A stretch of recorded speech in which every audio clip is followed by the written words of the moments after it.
Later, bro. See ya.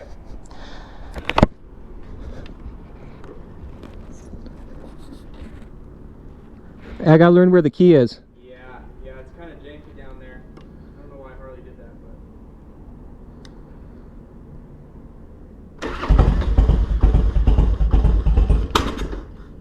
but... Dude, you sold me a dud, bro.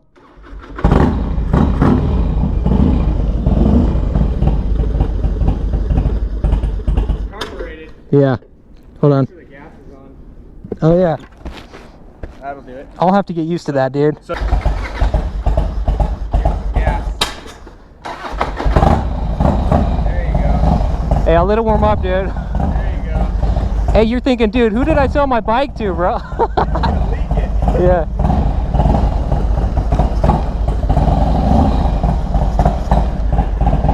All right, we should be good. Later, man.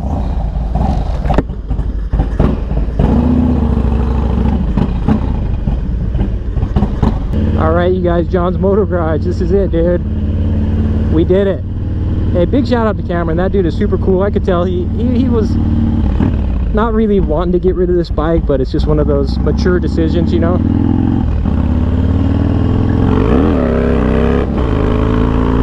I'm pretty stoked on this bike. I could tell he put some love into it, tastefully modded, but yeah, it was time for him to let it go. And so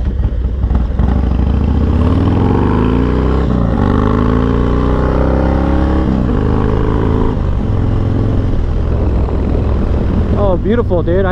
This actually really comes in handy. I don't have to look down here anymore.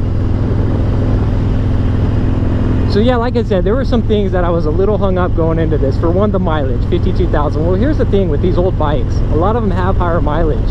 And even the super low mileage ones, you're still going to have to put some money into the engine if you want it built how you're, you know, if you want to build for this type of riding.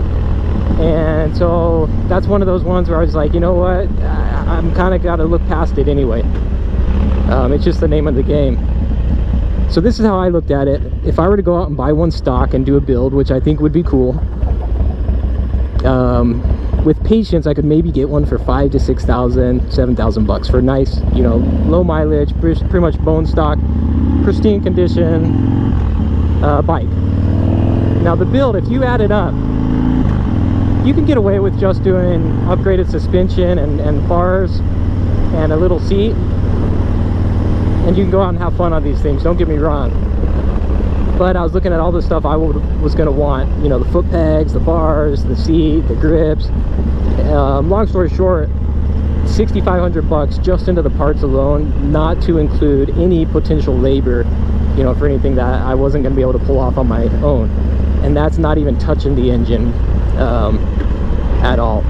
And so the way I'm looking at it is, if I drop 5,000 best case on a good one of these stock, I'm still going to have a minimum of 11,500 bucks into it. Whereas if I can pick one up like this, used, may not have every single little thing that I'm looking for, but it's just about got it all, as well as some things that I wasn't even going to worry about, then yeah, basically that's what I'm going for, with the idea that, you know, at some point I'll probably have to have the engine rebuilt, and I'll probably have to do some other stuff to it. But let's face it, with my Dyna, that was no different. It comes with the territory.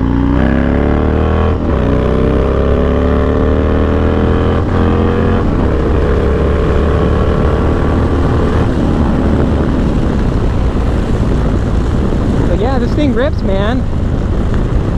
That was my first time ever really getting on it, and it rips for sure.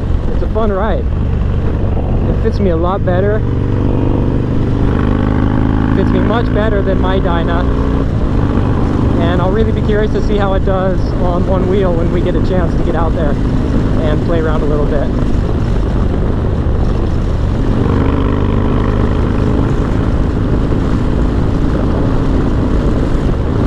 Now you'll notice I still have to go back and retrieve my truck. I totally forgot to put the ramps in the back of my truck. So, well, you guys, we pulled it off, man. I think somebody called this about 6 months ago after I looked at Gino's bike and realized that 2000 to 2002 was the year to go. And they basically told me, oh, John's gonna start looking for a 2001 Dyna. So sadly, it's gonna be time now to get that street bob dialed in and, you know, all tuned up. I'll have to bite the bullet and get a proper outer primary. And I'm gonna give myself a couple weeks just to really make sure that this is what I want. But at this point, we'll probably end up selling the Dyna. You know, I follow that market a little bit closer now than I used to, by giving me upgrades, but also given the fact that it's been ridden hard. But somebody who wants to buy a bike and start riding it kind of the way I do, I think that'll be, you know, basically a turnkey, you know, bike ready to go. So we'll see. We'll see what we end up deciding to do.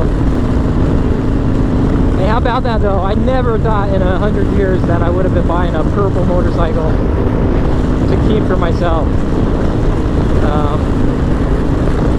Let alone one that's now 20 years old and has 52,000 miles. But it just goes to show things are definitely different when it's a bike you're buying to turn and try to flip versus one that you're buying for a specific purpose. Because I have people all the time send me messages like, hey, this is the bike I'm looking at, here's the details, what do you think, is it a good deal? And it's hard to say yes or no for me, because it all comes down to the individual. Like for some people it's worth paying an extra 2,000 bucks because it happens to have some nice upgrades. One thing for sure that I'm going to do though, if I can, it should fit, is throw my Elite Mototech clutch lever on here. We'll start by doing that. That shouldn't be a very difficult thing to do, because this one also has an upgraded Barnett clutch and lever. And what else? I need to get a crash bar. I'm not even going to think about drifting this thing until I have the K-bar sliders, the Cruise Originals K-bar slider. I'm going to take this off the clamshell. I just like the look without it now, and eventually I may go with, oh, neutral's easy to find, dude. You just got to do it from second gear. I was having trouble finding neutral earlier.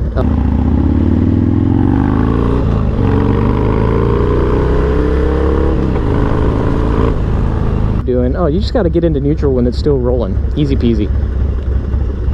I may end up doing dynamite pullback riser. It's just a little bit lower on this as well at some point, but we'll see.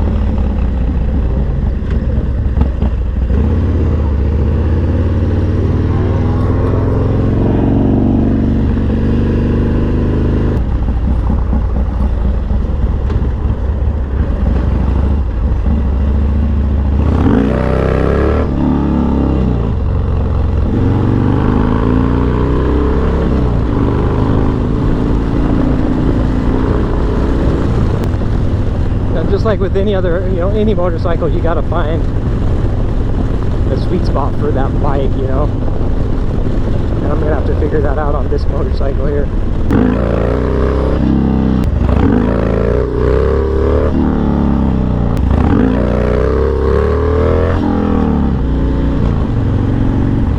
Keep in mind, I got 35 to 40 psi on a Michelin Power Commander, so it's not a Shinko.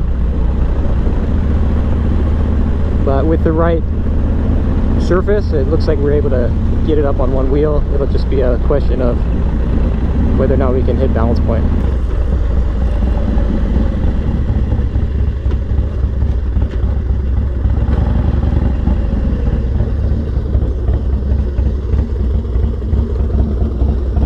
Alright, you guys, well, there it is, man. The Dyna, we made it home in one piece. I can tell it'll take some time getting used to the bike, just like with anything else. It's just how it is, but I gotta say, I'm digging it so far. I like it.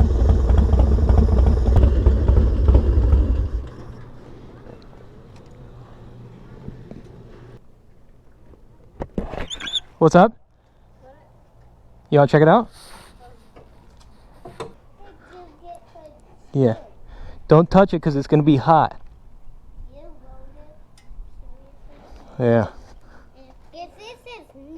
Yeah, don't touch it. It'll be hot.